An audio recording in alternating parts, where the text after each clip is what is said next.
एक बात तो डोनाल्ड ट्रंप को समझ में आ गई है कि ईरान इज नॉट वेनेजुएला, यानी ईरान वो देश नहीं है जहां पर ट्रंप चले जाएंगे, प्रेसिडेंट को उठाकर ले आएंगे और फिर कोई कुछ नहीं बोलेगा, आगे कुछ नहीं होगा। तो 20 फरवरी यानी शनिवार के दिन यूएसए ने ईरान पर अटैक किया। सबने सोचा कि यूएसए ने क्या कमाल का काम किया है, एक ही स्ट्राइक में टॉप 50 ईरान के लीडर्स खत्म। पर उसके बाद ईरान ने जो किया है उसकी उम्मीद काफी कम लोगों को थी, इनफैक्ट डोनाल्ड ट्रंप को भी नहीं। सिर्फ 3 से 4 दिनों में उन्होंने ऐसी स्ट्रेटेजी के साथ एक्शन लिया है कि दुनिया भर के स्टॉक मार्केट धड़ाधड़ गिर रहे हैं, एक्सक्लूडिंग इजराइल का। पिछले सिर्फ 2 ट्रेडिंग सेशन में निफ्टी 50 इंडेक्स सीधे 4% तक गिर चुका है। बाकी इंडेक्स की तो बात ही मत कीजिए। और कई सारे कंपनीज के स्टॉक बहुत ज्यादा गिर रहे हैं, जैसे कि पिछले 2 ट्रेडिंग सेशन में इंडिगो का स्टॉक 12% डाउन है। LNG, Petronet, Mahanagar gas close to 8 से 10% आज डाउन है। Commodity stocks like Tata steel, steel authority of India up to 8% आज गिरे हैं। अब एक बात तो समझ में आती है कि ये स्टॉक्स है जिनका कुछ लेना देना है इस वॉर से, ये इंपैक्ट होंगे। लेकिन ऐसे भी कई सारी कंपनीज है जिनका विचारों का कुछ लेना देना नहीं इस किस्सों के साथ, जैसे कि bank of India, Maharashtra bank, bank of Baroda आज 6 to 7% ये डाउन है। और आज शायद किसी पोर्टफोलियो में एक हाथ स्टॉक रहेगा जो ग्रीन में हो, बाकी सब तो लाल ही लाल हो गया है। दुनिया भर की बात करें तो आज कोरिया का स्टॉक एक्सचेंज कोस्पी 12% गिरा है। यूएई का इंडेक्स 5% तक डाउन है। जापान, जर्मनी, दुनिया भर के इंडेक्स से धड़ाधड़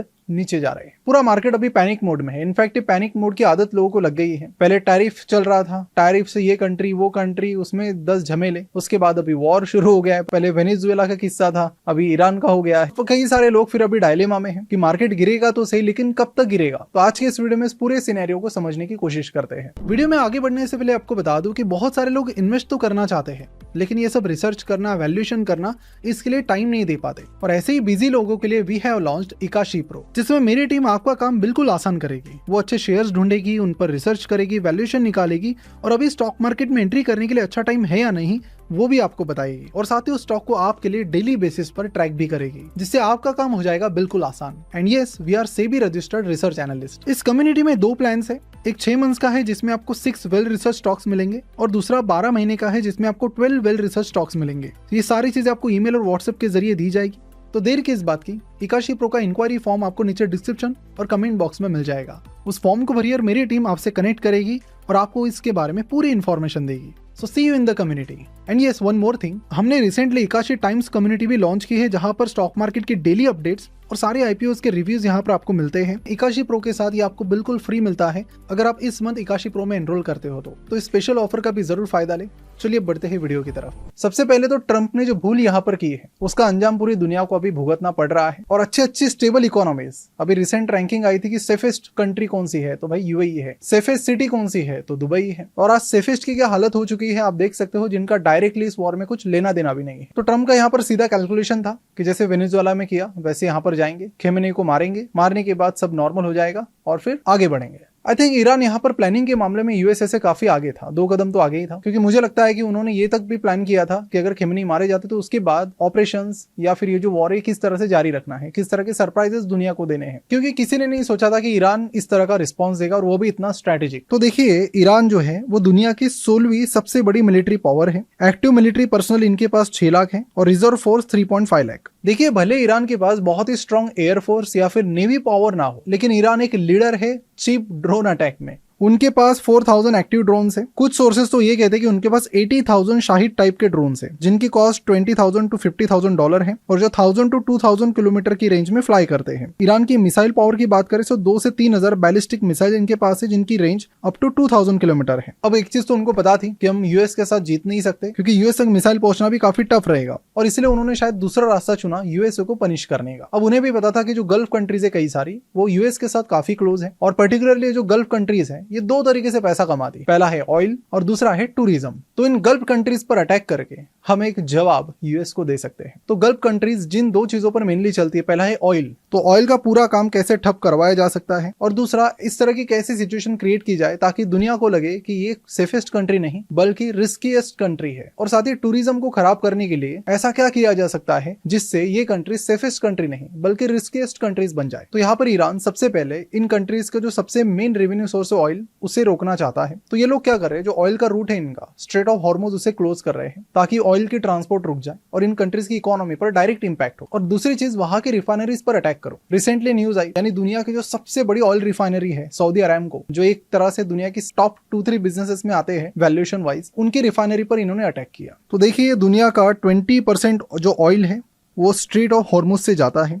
अगर ये क्लोज हो जाएगा तो 100% ऑयल की प्राइसेस बढ़ जाएगी और पूरी दुनिया में हर एक चीज महंगी हो जाएगी, बिकॉज हर एक चीज ट्रांसपोर्ट होके तो आती है, जिसके लिए लगता है पेट्रोल डीजल, वही महंगा हो जाएगा तो ओवरऑल सब जगह पर इन्फ्लेशन बढ़ेगा, महंगाई बहुत बढ़ेगी। और इंडिया में अभी से, महाराष्ट्र के कई सारे टाउन्स में मैं देख रहा हूँ, अभी से लोग पेट्रोल पंप पर लाइन लगाकर खड़े हैं फटाफट कि शायद पेट्रोल या डीजल ना मिले। तो इस तरह की सिचुएशन अभी से क्रिएट होना शुरू हो गई है, जबकि सरकार ने इस पर क्लैरिफिकेशन दिया है इंडिया में कि 25 डेज के रिजर्व्स है। तो 25 डेज वैसे काफी कम होते हैं, तो ये वॉर अगर लंबा होता है और स्ट्रेट ऑफ हॉर्मुज लंबे टाइम के लिए बंद रहता है तो मुश्किल ये पूरी दुनिया के लिए क्रिएट हो जाएगी। यहाँ पर ईरान ने कहा है कि अगर कोई शिप वहां से जाने की हिम्मत दिखाएगी तो उस पर ड्रोन के जरिए अटैक किया जाएगा। तो कोई रिस्क लेने के लिए तैयार नहीं है। वहां पर जो भी शिप कंपनीज होती है वो इंश्योरेंस लेके रखती है कि अगर हमारी शिप डूब गई या फिर कुछ हो गया तो इंश्योरेंस कंपनी पैसे देगी। अब इंश्योरेंस क्या है, प्रोबेबिलिटी पर दिया जाता है, लेकिन अगर कोई चीज होने वाली सर्टन है तो इंश्योरेंस कंपनी बोली कि हम नहीं दे सकते। तो यहाँ पर इंश्योरेंस कंपनी ने क्लियरली शिप कंपनीज को कहा है, भाई वहां से नहीं लेके जाना है, बॉम्ब हो गया तुम्हारी शिप पर, हम इंश्योरेंस नहीं देंगे, बिकॉज ये सर्टन ये होने ही वाला है, उसके लिए हम इंश्योरेंस नहीं रखेंगे। और रिसेंटली उन्होंने सिर्फ बोला नहीं है, उन्होंने कई सारी शिप्स पर ड्रोन के जरिए अटैक भी किया है। इसमें रिसेंटली ओमान के पास उन्होंने एक शिप पर अटैक किया जहां पर एक इंडियन क्रू मेंबर की भी मौत हो गई। अब इसके चलते 700 से ज्यादा शिप्स वहां स्ट्रेट ऑफ हॉर्मुज में अटकी पड़ी। रिफाइनरीज बॉम्बिंग की बात करें तो सऊदी अरामको रास तनूरा रिफाइनरी और कतर की रास लफेन एनर्जी फैसिलिटी,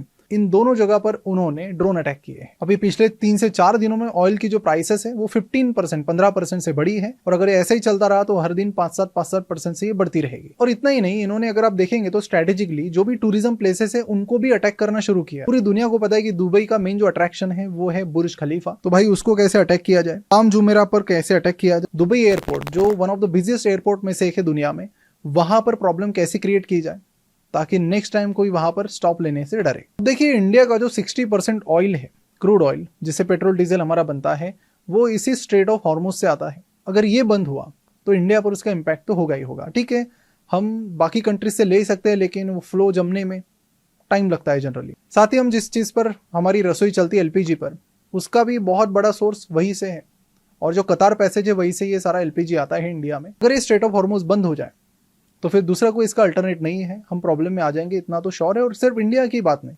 पूरी दुनिया की कंट्रीज यहाँ पर प्रॉब्लम में आ जाएगी। तो इंडिया के लिए सिनेरियो किस तरह से प्रॉब्लमेटिक है, चलिए समझते हैं क्विकली। तो सबसे पहले यूएस ने कुछ साल पहले सैंक्शन लगा दी ईरान पर कि ईरान से कोई कुछ नहीं लेगा। तो पहले हम ईरान से अच्छा खासा ऑयल लेते थे, बंद करना पड़ा सैंक्शन के चलते। और फिर जब रशिया यूक्रेन वॉर शुरू हो गया तो रशिया से ऑयल लेने वाला कोई नहीं था, तो रशिया ने सस्ते में ऑयल ऑफर करना शुरू किया, तो इंडिया ने वहां से लेना शुरू किया। फिर यूएस को वो चीज़ हजम नहीं हुई, फिर उन्होंने बोला कि नहीं आप रशिया से भी मत लो।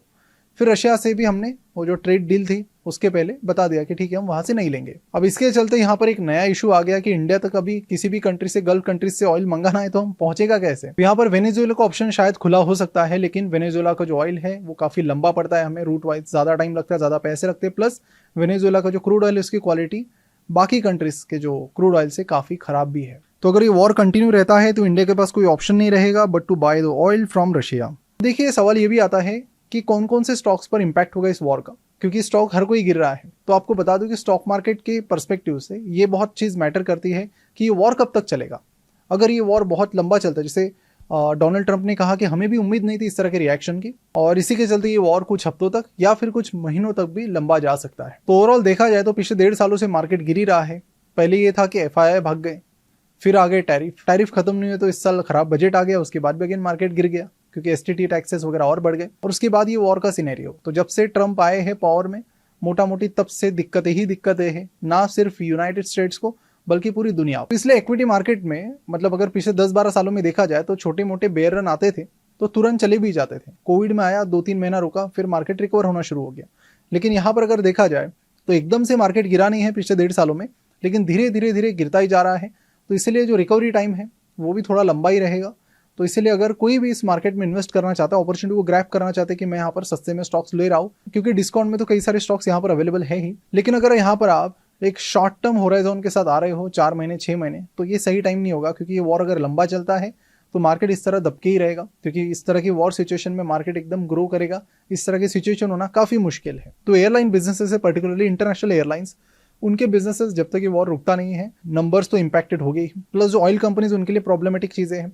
इंडिया की जो टॉप की चार ऑयल मार्केटिंग कंपनीज हैं, इन्होंने बहुत मक्खन खाया है पिछले कुछ सालों में, क्योंकि इन्हें रशिया से बहुत कम दामों में क्रूड ऑयल मिलता था, थोड़े ज़्यादा दामों पर ये पब्लिक को बेचते थे। तो बीच का प्रॉफिट ये ऑयल मार्केटिंग कंपनीज और सरकार रखती थी, ये पब्लिक को नहीं मिलता था जो फ़ायदा है वो।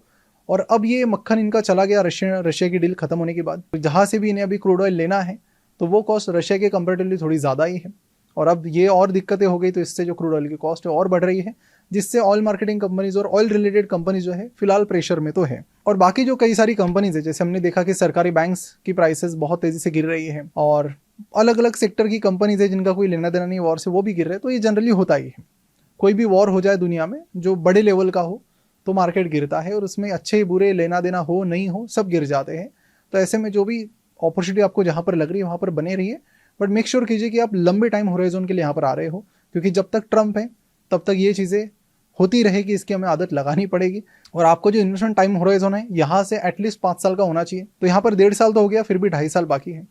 So let's see. लेकिन जो अच्छी कंपनीज है फंडामेंटली वो रिकवर तो होती ही है, शायद थोड़ा बहुत टाइम लग जाए। 2008 में हमने देखा कि 2007 से जो 8 का फॉल था, तो उसके बाद 2-2.5 साल लगे थे पूरे मार्केट को रिकवर होने में और फिर अच्छा प्रॉफिट देने में। तो यहाँ पर भी एक लंबा टाइम होराइजन के साथ ही आप चलिए। शॉर्ट टर्म के हिसाब से चलोगे तो शायद ये मार्केट आपको फेवर नहीं कर सकता। अब यहाँ पर ये वॉर दिन ब दिन बढ़ता ही जा रहा है। ईरान तो थमने का नाम नहीं ले रहा है। ईरान तो इजराइल पर भी ताकत से अटैक कर रहा है, इधर गल्फ कंट्रीज पर भी कर रहा है। रुकने का कोई नामो निशान नहीं है। तो यहाँ पर ये वॉर कब रुकेगा? तो मुझे लगता है कि जो नया सुप्रीम लीडर रहेगा ईरान का, वो कोई पीस डील करेगा यूएस प्रेसिडेंट के साथ, तभी जाके कुछ हो सकता है। अदरवाइज चीजें यहाँ पर काफी टफ बनती जा रही है पूरी दुनिया के लिए। तो फिलहाल हम यहीं पर रुकते हैं, और साथ ही हम एक प्लान कर रहे हैं कि किस तरह का वीडियो लाया जाए जहां पर हम डिटेल में उन सेक्टर्स की बात करें जो इस वॉर से बिल्कुल अनअफेक्टेड है, जिनका कोई लेना देना ही नहीं है, जहां पर आप अच्छे अपॉर्चुनिटी ढूंढ सकते हो।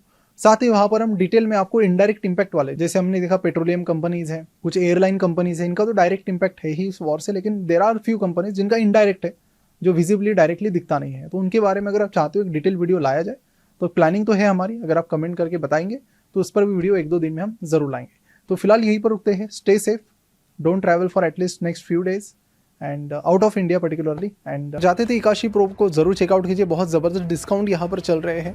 ऑफर को बिल्कुल भी मिस ना करें। तो मिलते हैं अगले वीडियो में बहुत जल्द।